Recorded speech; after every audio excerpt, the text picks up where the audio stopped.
Hello and welcome to Views on News. I am Jawad Tehami. All the hell, fire and fury has been let loose on the innocent Palestinians in the Gaza Strip as the relentless Israeli bombardment continues after even 12 days on this particular Gaza Strip. And one of the Israeli strike hit a hospital in which the displaced Gazans were taking refuge. This particular airstrike claimed over 500 lives also. Now, so far, over 3,300 innocent Gazans, including 1,000 children, have lost their lives in this brutal massacre of the Israel regime's forces. So one can't possibly fathom the scale and the proportion of the suffering of the innocent people of Palestine in Gaza, who happen to be 2.3 million, and they are crammed into an area of just 365 square kilometers, especially from the last consecutive 16 years.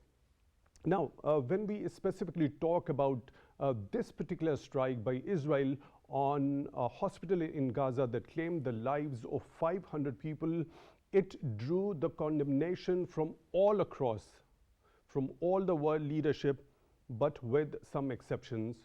US President Joe Biden thinks that this particular airstrike was not carried by Israel, rather he put the blame on the other team. We have also seen British Prime Minister Mr. Rishi Sunak has also arrived in Israel to express his support to the Israeli regime. We earlier saw the US vetoed a United Nations Security Council resolution demanding for humanitarian pauses in Gaza.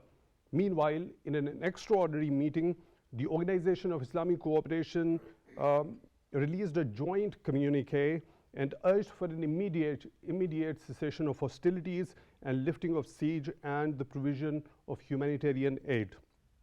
We also saw Pakistan's caretaker foreign minister, Mr. Jalil Abbas Jilani, addressing this OIC meeting, saying, let me quote him, that the root cause of this latest violence lies in the prolonged and illegal occupation of Palestine, and any response to the current conflict must be based on the UN resolutions that recognize the inalienable right to self-determination of the Palestinians. Regarding this Israeli naked aggression that has been unleashed on the innocent Gazans over the last 12 days, there have been protests all over the world. Also, there was a protest by Jewish activists. They held a sit-in in front of the US Congress, and more than 500 of those activists have been arrested because they were protesting against the brutal Israeli aggression. We'll be talking about the situation, the dire humanitarian situation, the dire health situation that is unfolding in Gaza, and what had been the response of the international community, especially the major Western powers. What exactly the role the Organization of Islamic Cooperation on practical grounds can take from this point onwards. We'll be taking all these aspects up for discussion. For that, we are honored to have been joined in the studio by Mr. Bakir Younas. He's an Arab journalist. Mr. Bakir, thank you very much for your time, for being with us on Views on News tonight. We really appreciate that. Also in the studio, we are honored to have been joined by Brigadier Retired Mr. Ashfaq Hassan. He's Senior Analyst, Sitare Imtiaz Military. Brigadier Ashfaq, thank you very much for your time. Also for being with us on the show tonight, we really appreciate that. At the same time, on Skype, we are being joined by Mr. Parvez Jamil Mead. He is Senior Journalist. Mr. Mead, thank you very much for your time, also for being with us on Views on News tonight. We really appreciate that. Let me begin the discussion with you, Mr. Bakir, talking about the current ground situation in the Gaza Strip. 2.3 million residents over there, cramming into an area of 365 square kilometers from the last 16 years. Now a complete blockade over there from last 12 days. They have nowhere to go, and they are facing the continuous Israeli bombardment what is the state of suffering? What is the scale and the proportion of the misery and the suffering the innocent Gazans are facing right at this point in time? Well, just let me just mention one thing. Gaza is under siege since 17 years. Palestine is under occupation since 78 years. So we are facing not today's war, we are facing a war since 78 years. You see, an occupier is a position of offensive. So we have seen those Jewish occupiers, they're there in Palestine since 78 years. What Palestinians are facing, they're not facing it today, not yesterday. It's a long time, it's 78 years. 17 years, Gaza itself is under siege. 13 days now, Gaza is more like circulated. Nobody can go in, no food can come in, no water. And these all are called war crimes. The situation is, civilians are facing war crimes. No other country can stop these war crimes. US is supporting Israel, UK is supporting Israel, Germany is supporting Israel. And on the other side, we see so far no real support on the ground for the Palestinians. We are not only willing to have a support for the Palestinians in Gaza, no. The Palestinians also in the West Bank, the Palestinians for their freedom movement, the right of taking back their land, all Palestine, not a part of Gaza, not a part of West Bank. No, we are looking for a totally free of Palestine, because this is an occupied place. Those people, the Jewish who came and settled there, occupied Palestine, they have no right to stay there.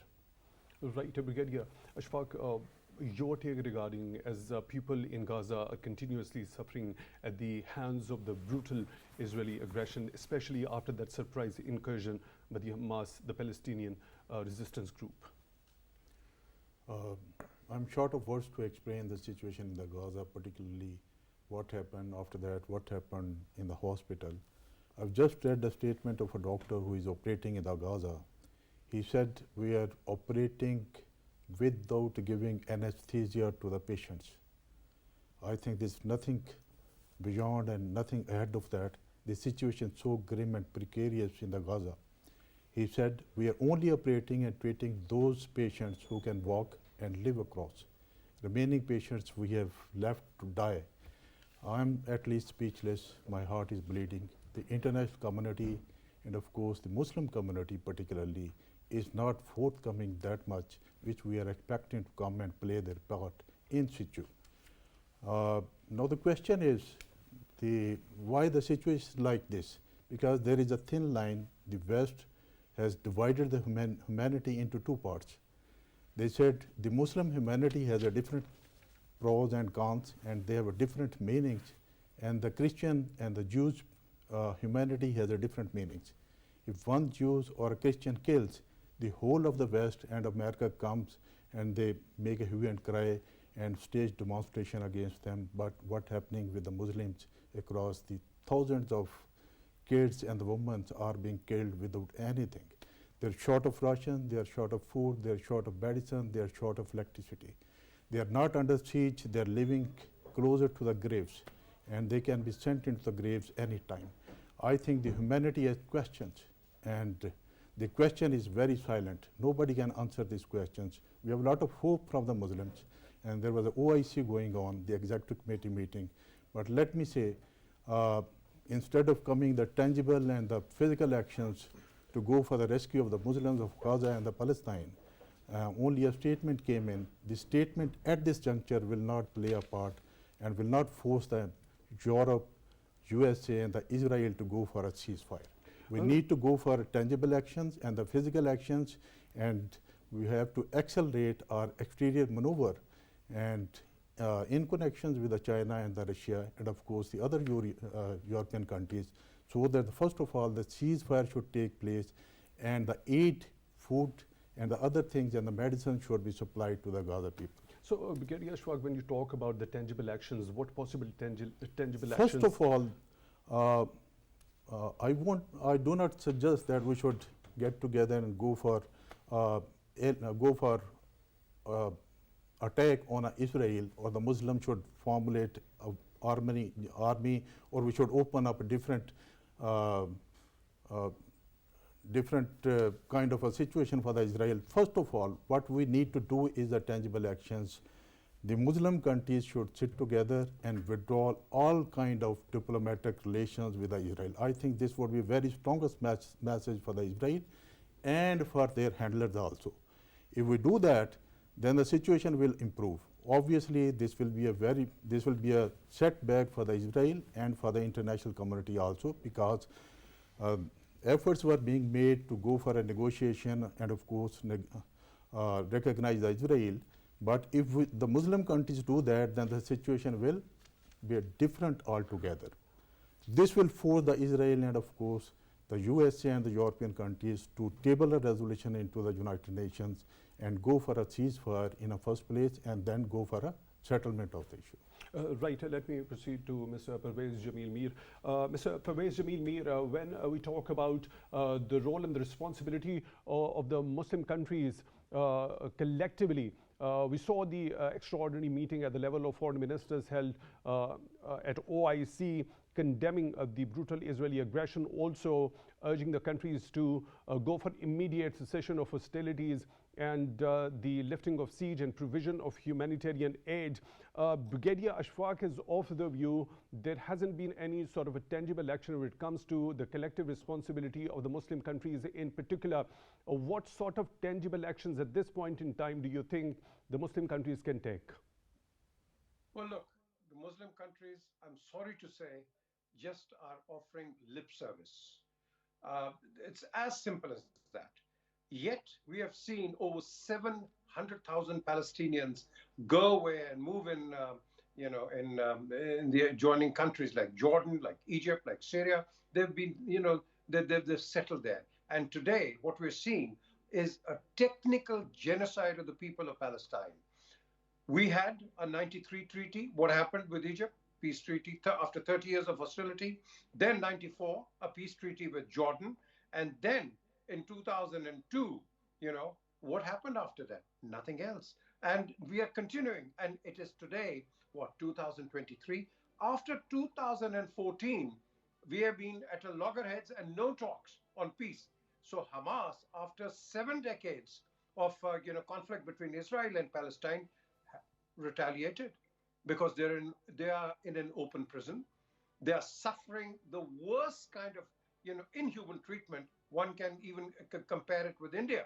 But having said so, I'd like you put a question: how is it going to happen? Well, I think until and unless the Islamic bloc, the OIC, show a complete unanimous agreement that they will all stand by Palestine, yes, we may have a chance. Otherwise, you yourself said what Biden has said. I mean, they are talking about Israel. They, what the term they say is the Palestinian issue. No, it is not the Palestinian issue. It is the occupied land of Palestine we are talking about. Palestine is occupied by Israel. They don't talk like that. They think Palestinians are nobodies. So this cannot continue, and we are not talking about Palestine. Everybody is condemning right now and asking for humanitarian aid. I say prevention is better than cure. Why don't you prevent all this? Why does Hamas have to attack? Why does Israel have to attack? Why can't we sit down on a table? Like I said, after 1967, when the Arab countries did agree, well, why couldn't we have peace then? Give back the land of the Palestinians. You are occupying Palestine. Palestinians are not. 1917 is the worst year for the Palestinians when Arthur Balfour, through the Balfour Declaration, gave Lord Rothschild the authority to come and form a Zionist state. And today, even in Israel, the Haaretz, the main newspaper, is condemning, is criticizing the Zionists for what they're doing. And they said, it's either us or it's either them. And believe me, Hamas will not stop, and the Muslim world will not stop. Iran has already pledged its support. Maldives, as you know today, they have completely blocked out Israel. No diplomatic relations, no usage of goods. So the South Africans have said, so the Brazilians have said, so the Colombians have said, and you'll see gradually over a period of time, even Justin Trudeau, who supported Israel, is now asking for humanitarian aid. So, Jawad, to your question, until and unless we ourselves as an Islamic bloc Do not show a complete unity and stop worrying about our interests. We have all the embassies there. India is supporting Israel. Why? There are 70,000 Indian Jews who are settled in a place called Hagosherem up north near Matula, the border. So I've seen it myself there in Israel. Now the thing is, everybody's got their interests. So today, what we need to, and I totally reiterate, we've got to sit and talk and negotiate. Killing each other is not the answer. I've maintained that stance here in Kashmir as well. We've got to talk.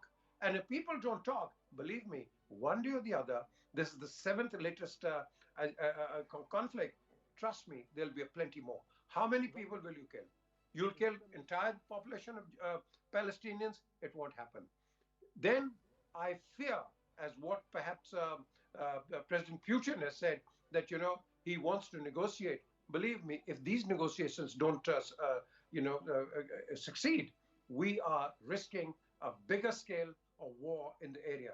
There is a trouble spot, and this currently the trouble spot is the Middle East right now. Now, what do the West think? Well, we'll have to wait and see.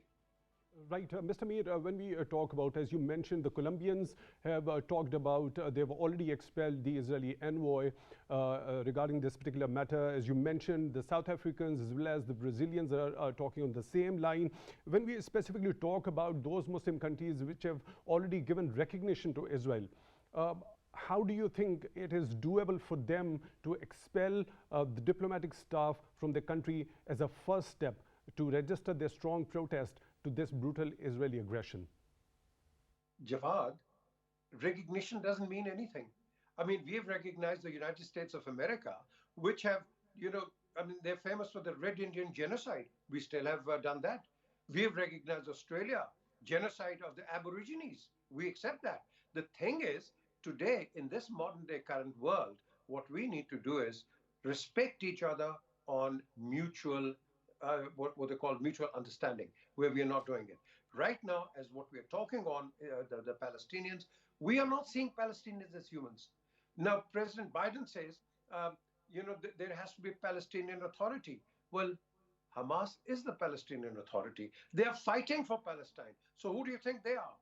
Some kind of terrorists? No, they're not terrorists. You called Nelson Mandela a terrorist, put him for 24 years on Robbins Island, and today when he comes out, he creates peace.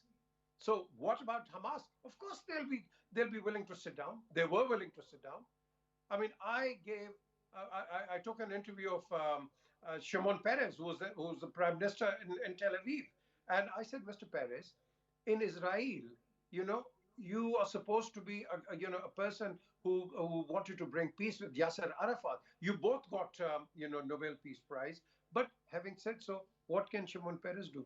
It is not the Israelis, it is the Zionists. These Zionists, which even the people of Israel, and I'll tell you, Danny Seaman, who was the spokesman for Prime Minister Olmert, and who took me all around, I said, Danny, why is it that you people are fighting the Palestinians? He said, we are not fighting, it is these Zionists. They do nothing for Israel, and they are the worst thing which has happened to Israel. And now this is an Israeli talking about the Zionists who live in Israel. So it is this cult, this Zionists, and this Zionist attitude of occupying the land of Palestine, and they're the ones who create all this.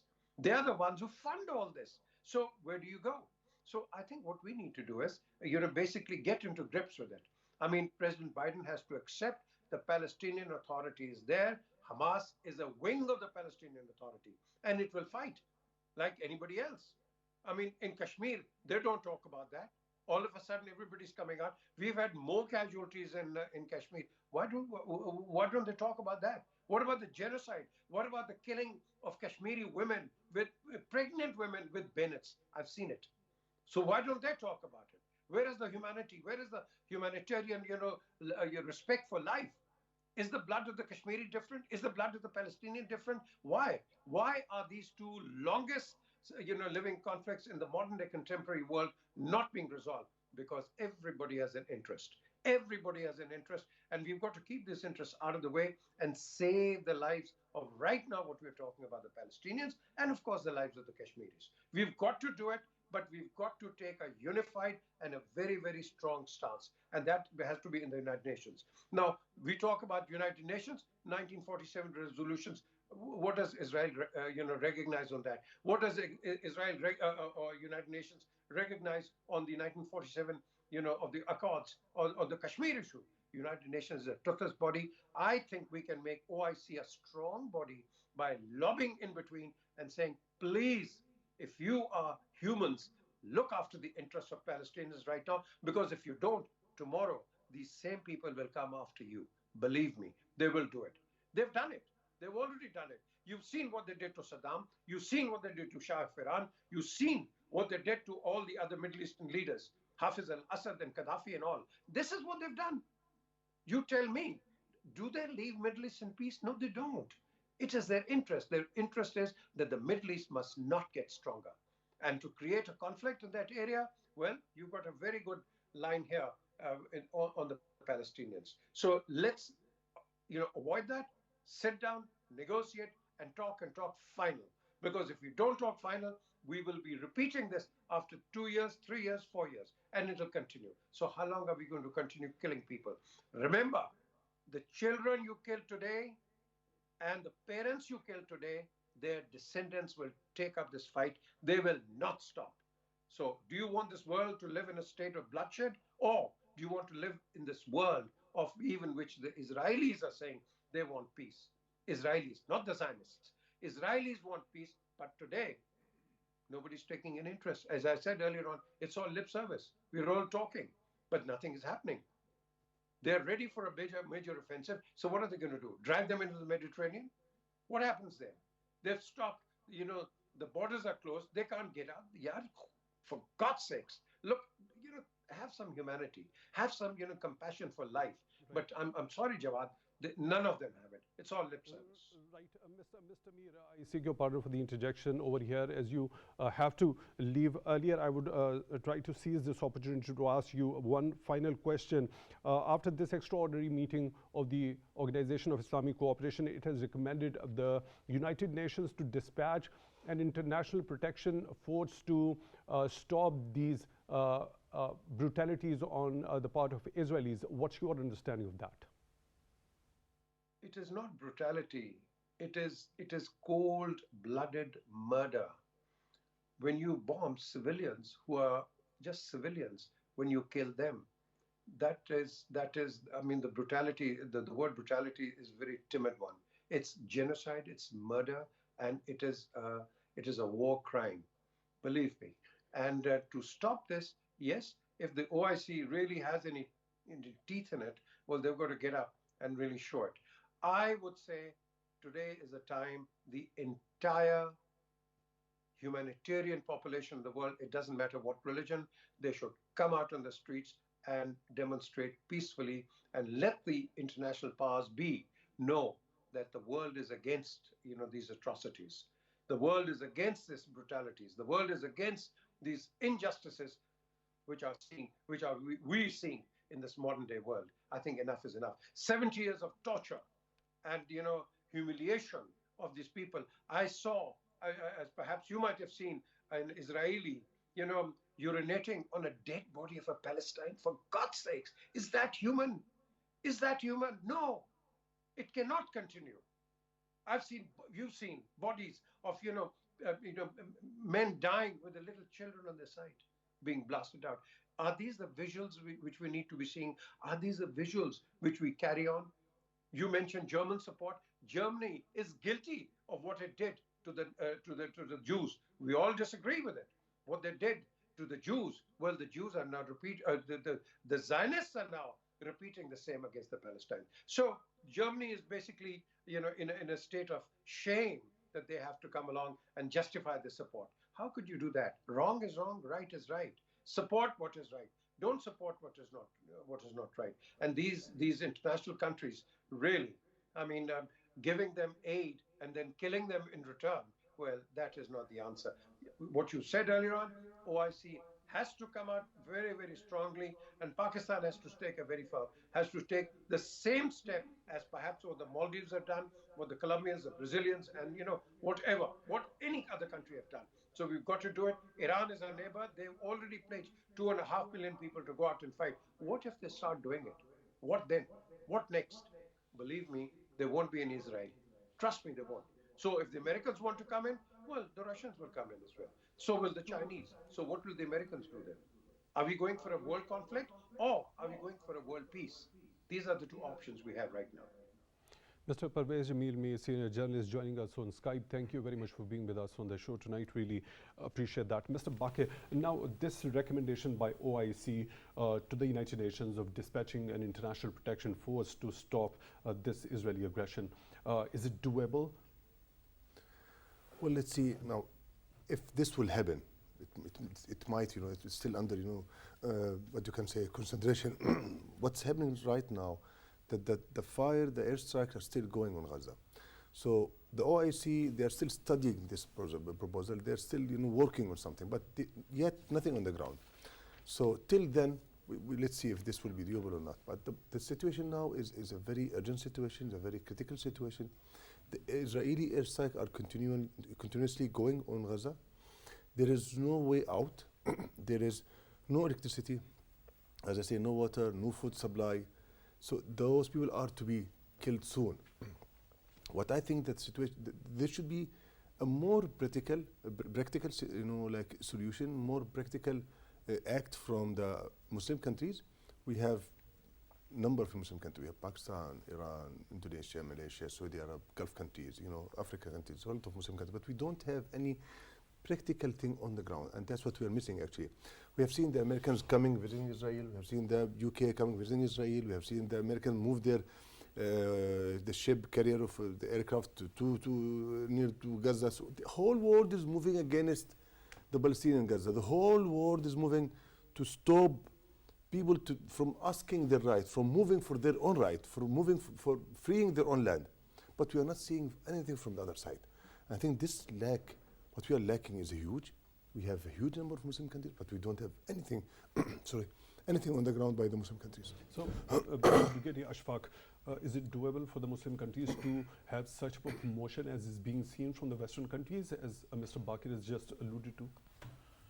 If we see in the past, I think this is not doable, because unless we support this statement with the tangible action, as I've already explained, we will not be successful. Otherwise, I just wanted to tell, bringing another motion to the United Nations, even if it is passed, will not be doable, because so far Israel is violating 140 UN resolutions passed for the such like situations. So and if a country, let me speak, give me a time. And if the motion goes into the General Assembly or a Security Council of the United Nations, it will be vetoed by the United States, because United States so far has vetoed 57 resolutions in the Security Council.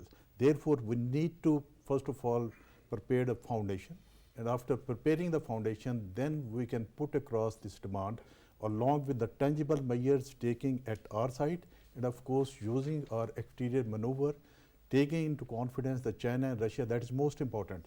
So far the China and Russia, they are not putting their complete weight behind the Muslims, the Gaza Muslims, or towards the Islamic Ummah. They are almost, the latest statement came from the Xi Jinping, that is, the Israel has gone beyond the limit of the self-defense. This is not suffice for the Muslims to stop this kind of genocide at this moment. And the Russia is also a bit silent and quite not proportionally responding to the actions which the US is taken. Let me tell you one more thing. We need to put a more thing on this, because both sides have objectives achieved. The Hamas has achieved their objectives. There were three. First of all, to resurface this Palestine issue, and secondly, the negotiation which were going on to recognize the Israel and settle the issue, settle the dust.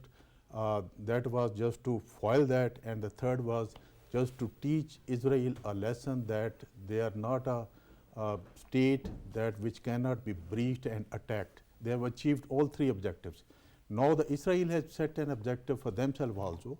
They have to, Netanyahu have to give a notional satisfaction to their people also, because there was a declining popularity of the Netanyahu in the country. Lot of demonstration were going on. He has to restore that by teaching a lesson to the Hamas. And what is objective for the Netanyahu he has set for the Israel is just to flush out and smoke out Hamas completely from the Gaza. And that is why they have given the ultimatum for the Gaza people to leave the area, and when they will leave the area, only the Hamas will be available in the Gaza Strip. Then they will come and smoke out the Hamas completely. If they will go for a physical attack and fight in an urban warfare, they will not be succeeders. Hamas will teach them a lesson again, because they are very much trained to fight urban warfare. What they will do, they have a certain kind of weapons and ammunition also, which can be used from a distance, and they can blow up the complete Gaza and the Hamas also. So that is the situation. We must understand the Muslims and the OICs and the superpowers also, the Russia and the China also. That this is not a question of Hamas, this is a question of survival of Palestine and the Palestine people also. The war has gone beyond to the Gaza. Now it is a Khan Younas also, and they are hitting the West Bank also. There is a requirement of immediate interference by the international community, and so that the objectives set forth by the Israel should be stopped, and it can be settled through a negotiation. Right, Brigadier Ashfaq, as you mentioned that one of the objectives of the Israeli regime was to smoke Hamas and eliminate it completely, but it has got the capability, as you mentioned, to hit back.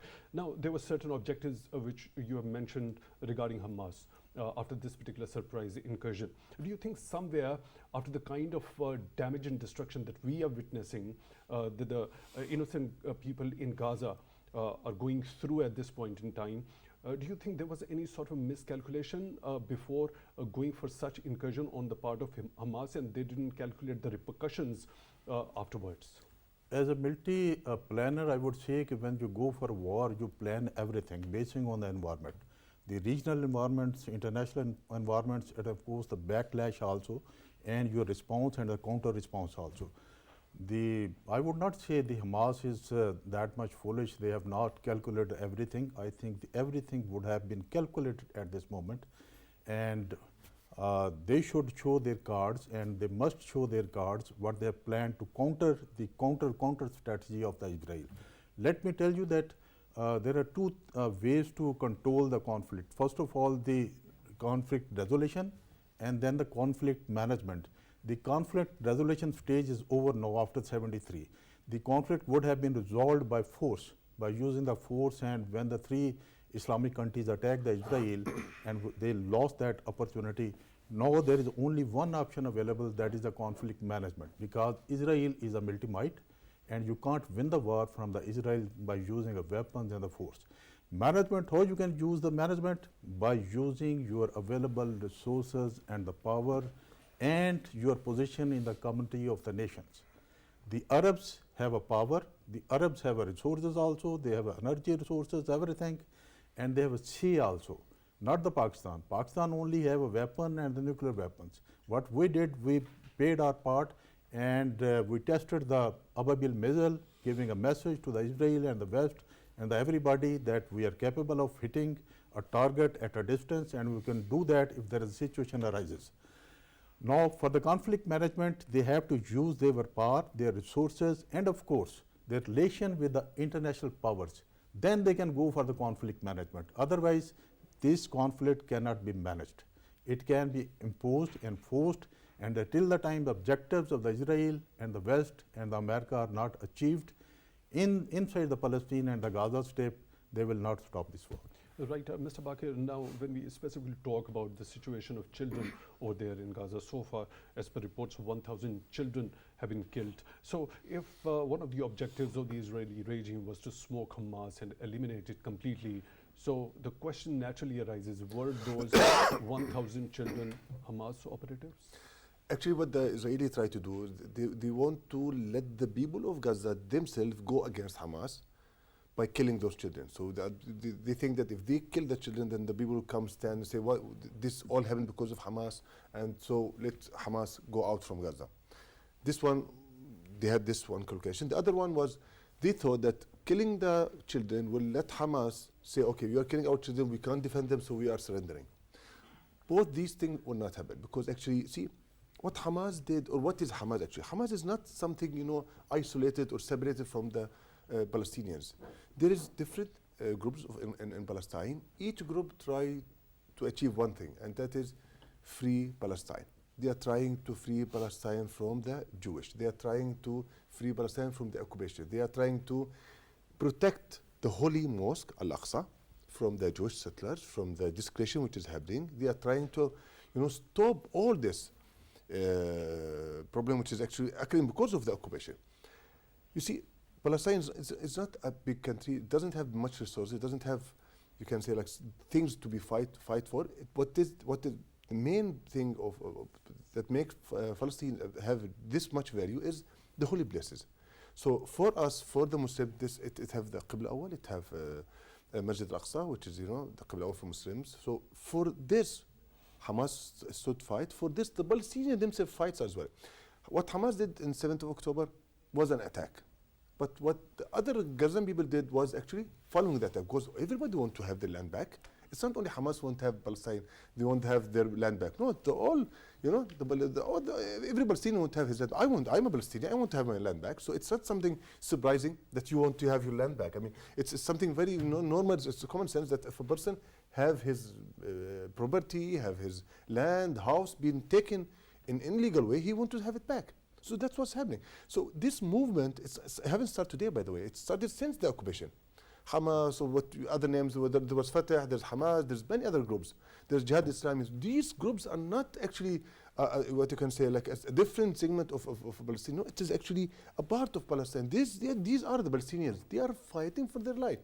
So actually, killing children, killing civilians, killing the Jewish they know that these children one day they will come again, they will grow up and they will fight us.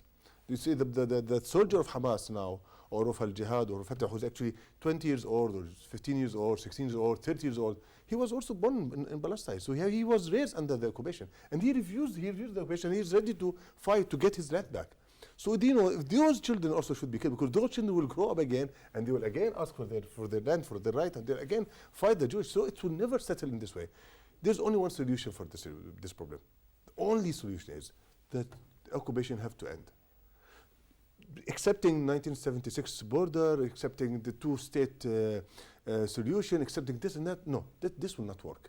On the long run, this will never work.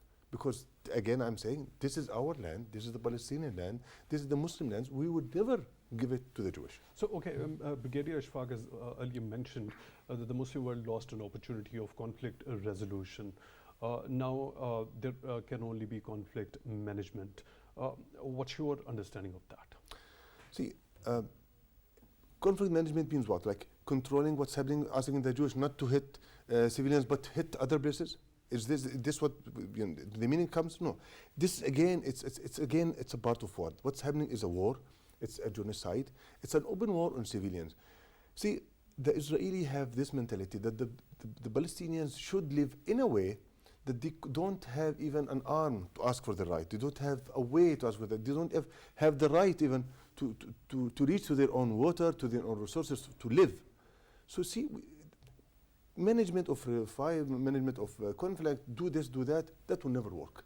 At the end, you'll find again a person from Palestine, West Bank, Gaza, here and there, again standing, asking, telling his people that this is our land, this is an occupied land, don't accept this international law, don't accept United Nations resolution, don't accept these, because these are made for the Israelis. It's not made for us.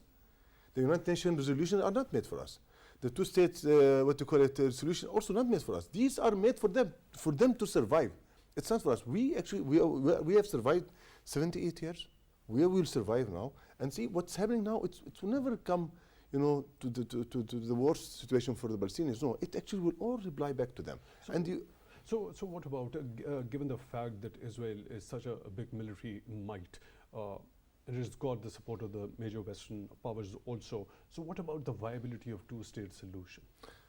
First, saying military might. We have seen military might in Afghanistan, Americans, they lost. We have seen them in Vietnam, they lost. We have seen them in many countries and they lost. So it's why in Palestine they will win? Why you think that the Israelis the Israeli occupation in Palestine will win. No, they will not win. Even if they have huge military might, no, this will end. Because you see, it's not about the strength you have, it's about the right you have. So always right wins, not strength wins. So if you have the right, you will win. Even if you are weaker, but you will win, because this is what Allah subhanahu wa ta'ala says, you know, وَكَمْ مِنْ فِئَةٍ قَلِيلَةٍ غَلَبَتْ فِئَةً كَثِيرَةً. This says in the Quran that even if there's a small number of people, but they have the right, they will win. So this is what will happen at the end. So what was your other question, sir? So what is the viability of two-state solution? Is it acceptable to some certain factions within Palestinian territories, or it is not acceptable? Of course not at all. All across? Why would we accept an occupier, a thief, to take part of our land? Why would we? If we can free 1967, so we will also continue for other. It might be like what you call a temporary solution, but for the Palestinians, why would they accept? They're not even accepting. They're living in Gaza in a very bad situation, and they're not accepting. Okay, and they are ready to fight. They are ready to sacrifice.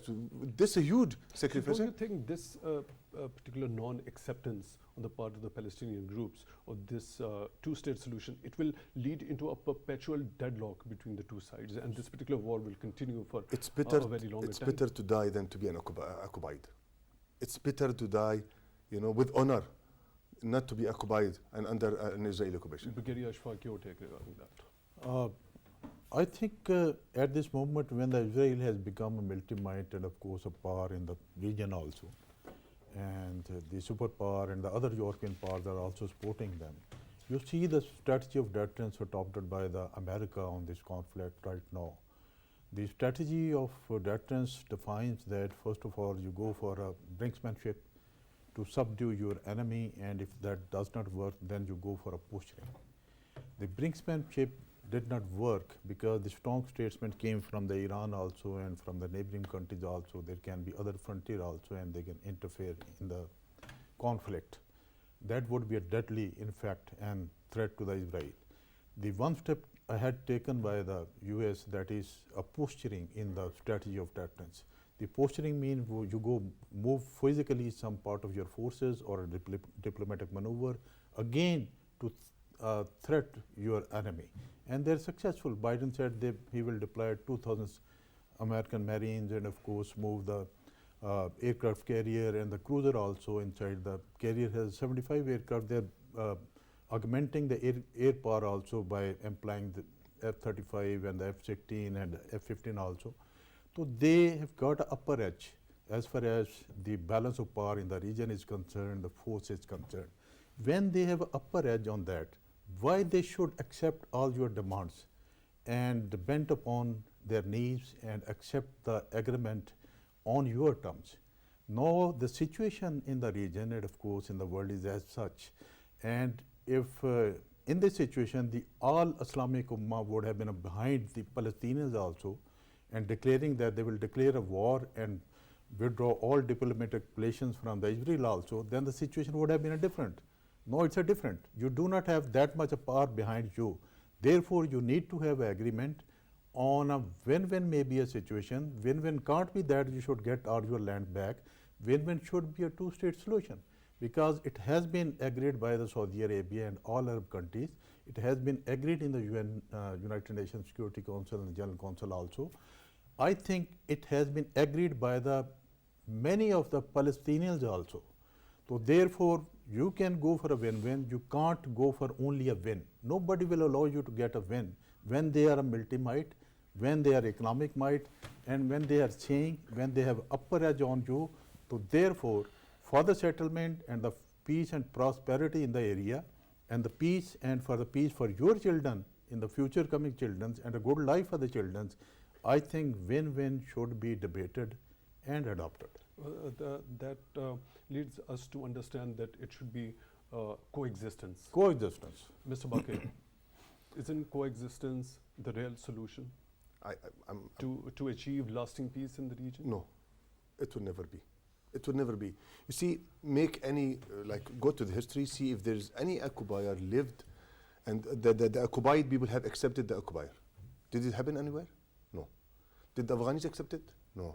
Did the Vietnamese accept it? No. Who have accepted? Why should we Palestinians accept this? because we are weak. No, we are today weak. We were weaker before. If you remember, we used to sorry, we used to use stone to throw it on the Israelis forces and arms. So now we have missiles to throw. Now we have weapons, all made by us. So we are actually winning. We were weaker, and now we are stronger, and we'll be more stronger, and we will never accept the coexistence. Right, Brigadier Ashfaq has to Yes, make I a just point. want Please to go say ahead. and give example of this, the acceptance of agreement on a lower tone from the Holy Prophet era, the Sulh Hudaybiyah. Holy Prophet, peace be upon him, accepted the inferior terms of Sulh Hudaybiyah at that time because he was weak in physically, in economically, and of course in militarily. Why he accepted that? He said, we will gain power militarily, economically, and then of course we'll go and subjugate everything. And the time proved that. After that, accepting the terms on a lower terms, he gained power, got powers, and went to Makkah without fighting a bullet and anything, killing anybody. Makkah was conquered. So therefore, the situation is same here. If we accept the terms, a bit of inferior terms, go for an agreement, make ourselves powerful and bigger than the Israel, then go teach him a lesson, her a lesson, and of course, we can go for a win-win only. Right, Brigadier Retired Ashfaq Hassan, Senior Analyst, Sitara Imtiaz Minute. Thank you very much for taking time out for views on news tonight. Really appreciate that. And Mr. Bakir, Younas, Arab journalist, thank you very much for your time also for being with us on views on news tonight. Really appreciate that. With that, we come to the end of today's episode. Till the next one, take good care of yourselves.